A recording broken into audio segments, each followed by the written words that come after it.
What's up everyone, it's Boars. New video and a new reaction, but this is reaction on the article. The article from Alesia Michelle, the person and vlogger who I really adore, like her opinions, like to discuss with her, even we don't always agree with each other. I think it's very good that we are able to speak to each other and, kind of influence each other and maybe the others as well.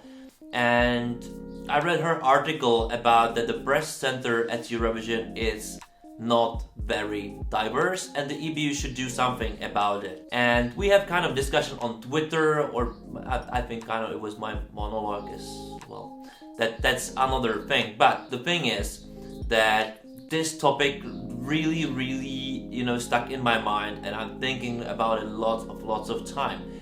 And I didn't find a real conclusion that's nothing like this, and just bring you my opinion. And I would be glad all of you vloggers, the other ones, whoever watching this, to make another video or another article or another post on social media and or whatever reaction to really spread this topic out, to discuss about it, as I think it's more essential than the article itself, is to talk about this problem kind of and share our experience, because this article is mainly an American point of view. Like, it's very different from the Central European, Eastern Slavic country point of view, for a reason. Both regions have very different diversity of how people look, but as well culturally they are very different. If you just micro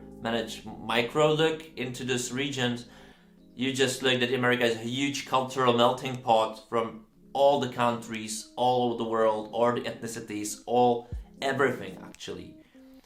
On the other hand, like Eastern Europe is not. It's like more, how is it called? Like, it's monotonous, it's homogenic.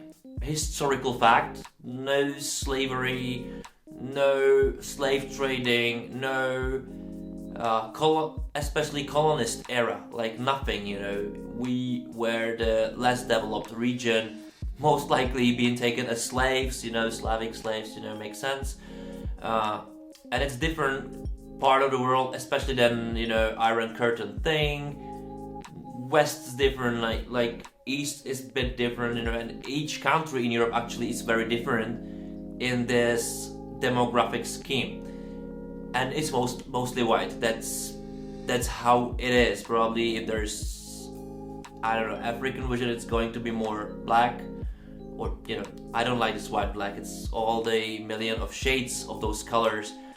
But the topic is, or my point is that the first is that EBU can't do anything. Like, don't bring EBU into it. It's an institution who just bring a platform, and a very freely platform for us to express ourselves. Actually, that's a huge bridge to walk at. It's a very huge bridge which is built. But the rest is on us. It's our responsibility to build even less bridges on this huge bridge, and not put the institution into it. Like, how should the institution encourage, like, bring in more colorful people, like not just white or just male? That makes no sense. Like, the community should do it, should try to get involved more people from different, just different people. How is this even possible to say loudly?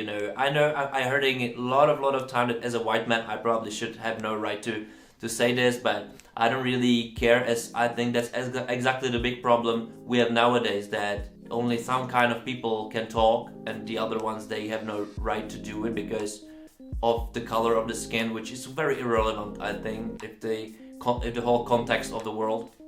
And we should actually forget about this. It shouldn't be the thing. It should be the discussion, should be the topic, who we actually are inside should be the topic, not how we are expressing ourselves, how we are born. No one could choose it, no one. That's how it is. And that should be as well the message of this video, that whether the press room maybe looks for somebody as monothematic, like homogenic, mostly male, mostly white. For me, it's like when I came there, it was super diverse. Like because I can see that those people are really from Spain, those from Russia, you know, many regions, millions of languages, million culture differences, like huge culture differences, like extreme huge culture differences there are, and I see all those people together at one place. Well, that's a miracle. And in some countries you can't even just, you know, find journalists who are different kind of color than white. But what I was saying, like the same I can say, like it's mostly gay. Why there are not much more like straight people? Should EBU encourage more straight people into this? Like I don't care. Like people who love the projects do the projects, and they're in this room. That's what it matters. That's what matters. And you know, that actually what should be encouraged. And our responsibility, your responsibility, my responsibility is to spread that Eurovision is a great project to anyone else. So maybe that's our own responsibility to diverse this room even more, and maybe even like make the bigger bridge. That's what we should do, not to really look if they're mostly male, mostly white, mostly gay. It shouldn't matter. It shouldn't be a topic at all. Like the only topic should be like, what have you done? Have you bring more colorful people? Like how many people did you bring to the project?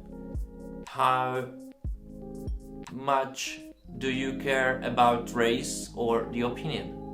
That should be the topic. Like how much you improve over your work, how better questions you're asking the teams when you're interviewing them, how better production you are doing if you're doing it over the years, how you improved yourself, how you inspired others.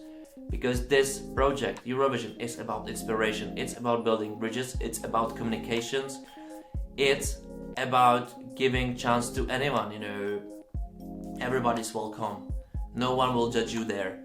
That should be all about, and it shouldn't be about the diversity of colors. Like I think Eurovision is beyond this, should be beyond this. And I understand that the American look at this can differ, but it doesn't respect the reality of Europe, where like 98% of population is white. That's how it is. Like especially in Eastern Europe, it's like 99.9%. So how, like, should we be blind for it? Like we didn't choose it. That's the history. That's the history how it was written. But it shouldn't be as well the topic, because it shouldn't matter. Like color shouldn't matter. We didn't choose it. No one did. No one did. And we should more learn ourselves to respect each other. And more we bring institution into it, more they, you know, kind of racists will win. As this never work. It doesn't really proven work. It's not like we should start from ourselves, you know. It's like with everything. If we are stopped to be hateful and we spread that hate is, you know, hate is hate from whenever, you know, side it comes. And the hate is the thing which is forbidden. Hate is the thing which should we work at. Hate is the thing which we should, you know, talk about and really find a way how to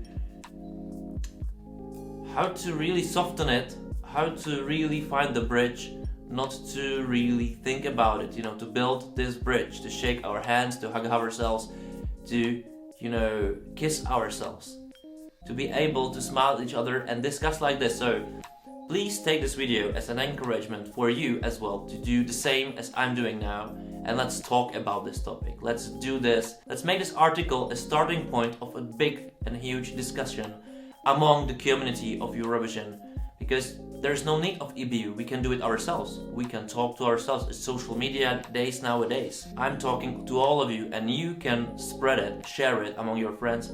Doesn't matter if you subscribe to the channel. Of course, I would be glad that you do, but I would be more glad if you just take this video, think about it, watch the article which Alesia made and made a huge work about it, because it's a topic which for sure it's very important for her and we should respect this. and really think about it and bring in your own opinion, and maybe at some point we will find a conclusion together how this can change. Maybe we can inspire more people. That's our responsibility. So please do spread it. Spread it, make a video about it, make an article about it, make a social media post about it. Talk about it, be vocal about it, but don't hate. Hate doesn't belong at Eurovision at all. I think you agree. So that's all from me for now. I'll see you next videos. Please discuss. Please don't forget. And I'll see you next time. Bye.